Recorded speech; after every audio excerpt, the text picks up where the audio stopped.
Ya, assalamualaikum guys. Balik lagi dengan Jaki dan pada video kali ini gue mau bahas LSIP ya guys. LSIP ini ada yang bertanya di YouTube, kenapa saham LSIP turun terus guys? Jadi sebenarnya kalau gue boleh menjawab guys ya, hampir semua saham saat ini turun sih. Tapi memang kalau kita bandingkan dengan sektor yang sejenis sawit ya, LSIP ini kan anaknya SIM ya, kemudian di dalamnya SIM ada INDF, kemudian ada grupnya Salim lah. Bedanya ya LSIP ini sawitnya, kalau SIM ini dia margarin, mentega dan sebagainya. Pertanyaannya adalah kenapa saham LSIP ini turun? Dan sebenarnya ini sudah menjadi jawaban kenapa di tahun 2022 itu gua untuk sawit memilih TAPG. Jadi bukannya gua pom-pom TAPG ya guys. Kalau misalkan pom-pom ya berarti lu harus beli ini rekomendasi dari gua dengan target segini dan sekian-sekian, enggak. Jadi gua lebih memilih LSIP setelah gua membandingkan dengan saham-saham sawit yang lainnya. Kita ke laporan keuangannya guys. Dan seharusnya setelah gua sajikan data ini ya guys, barangkali lu bisa menjawab, bisa menemukan kenapa LSIP turun terus dari data ini. Dan lu boleh pause videonya, lu boleh coba menjawab. Kalau nanti jawaban lu sama seperti gua, berarti kita punya pandangan yang sama. Kalau misalkan tidak sama ya tidak apa-apa, karena biasanya orang itu ketika menganalisa suatu emiten ada yang melihat dari sisi ini, ada yang melihat dari sisi ini. Jadi nggak selalu sama. Tapi ini bisa membuat gua kenapa gua tidak membeli LSIP untuk sektor sawit. Jadi ekuitasnya yang di tahun 2020 itu 9,2 triliun, naik jadi 10,1 triliun di tahun 2021, naik lagi jadi 10,4 triliun kuartal 1 2022. Di kuartal 2 2022 naik jadi 10,7 triliun dan di kuartal 3 2022 10,5 triliun. Kita masih membahas berdasarkan data di tahun 2022 kuartal 3 karena belum rilis laporan keuangan kuartal 4. Dari ekuitas gak ada masalah, ya paling turun dikit lah. Dari asetnya juga tidak ada masalah sebenarnya. LSIP di 10,9 triliun di tahun 2020, tahun 2021 jadi 11 triliun, tahun 2022 jadi 12 triliun. Dari ekuitas dan asetnya tidak ada masalah. Nah, dari pendapatan kontrak dengan pelanggan tadinya 3,5 triliun naik di tahun 2021 jadi 4,5 triliun. Di tahun 2022 kuartal 1 764 miliar jadi 2 triliun pendapatannya di tahun 2022 kuartal 2. Tahun 2022 kuartal 3 jadi 3 triliun. Jadi sebenarnya LSIP ini secara penjualan turun guys. Turun dia, kalau gue perhatikan ada 2 emiten sawit yang penjualannya turun di tahun 2022 dibandingkan dengan tahun 2021 secara kuartalan. LSIP ini sama Astra Agro Lestari seperti itu guys. Nah, gue melihat bahwa ini tidak menarik ketika gue akhirnya memutuskan membeli TAPG. Alhasil karena penjualannya turun, laba bersihnya pun nggak kemana-mana. Memang tidak turun terlalu dalam, tapi nggak kemana-mana juga. Bandingkan dengan TAPG, CSRA, Smart yang memang penjualannya naik, laba bersihnya pun naik.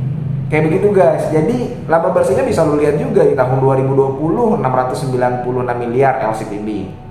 Di tahun 2021 991 miliar. Hampir 1 triliun. Di tahun 2022 kuartal 1 300 miliar, kemudian jadi 548 miliar di kuartal 2, kemudian di kuartal 3 jadi 764 miliar. Jadi sebenarnya kan turun secara laba bersih dan penjualan. Oke lah, laba bersih tidak turun banget lah, tapi dari penjualan dia turun. Ini poin pertama kenapa gue tidak membeli LSIP, yang akhirnya gue memutuskan membeli TAPG. Kemudian guys, gue selalu mengatakan bahwa di video-video sebelumnya gue akan tertarik dengan emiten yang secara valuasi murah. Kalau kita membeli emiten bagus dan valuasinya murah itu bagus. LSIP ini valuasinya murah. Dia PBV-nya cuma 1, 0,7, 0,9, bahkan terakhir ini dia 0,6. Lu coba bisa lihat di RTI, dan secara per serta PBV dia murah. Lebih murah daripada TAPG. Tapi kenapa gue memutuskan untuk membeli TAPG? Nah, ini poin kedua guys. Dari dividennya. Dari dividennya sekarang LSIP itu di harga 1.000.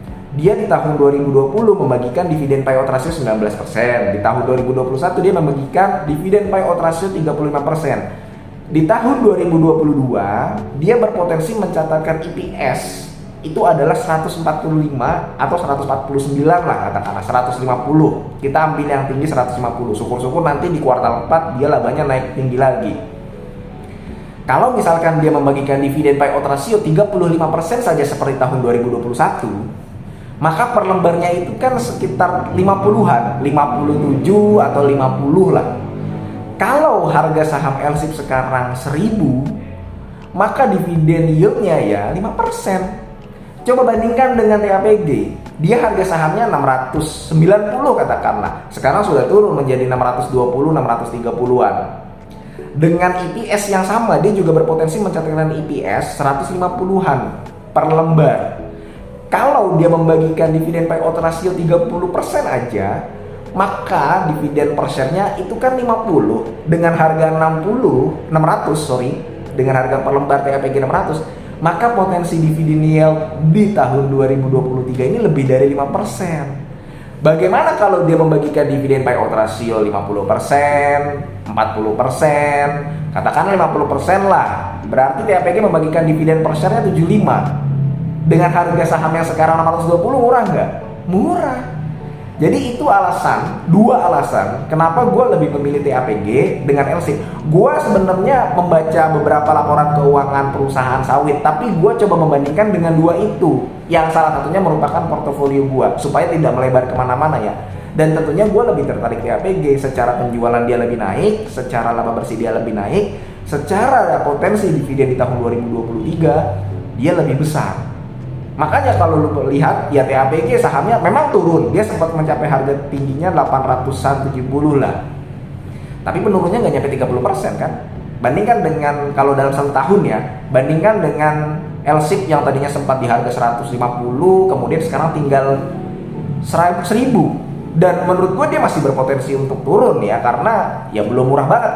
Walaupun PBV-nya 0,6, bukan berarti dia nggak bisa turun lebih dalam seperti itu. Tapi bagus nggak perusahaannya untuk LSIP ini? Bagus. Dia kan grup gurita bisnisnya dari Salim. Karena memang pengelolaan perusahaan beda-beda. Kayak Astra gitu ya, grupnya Astra, Autoparts, Astra Grafia, Astra Agro Lestari, UT.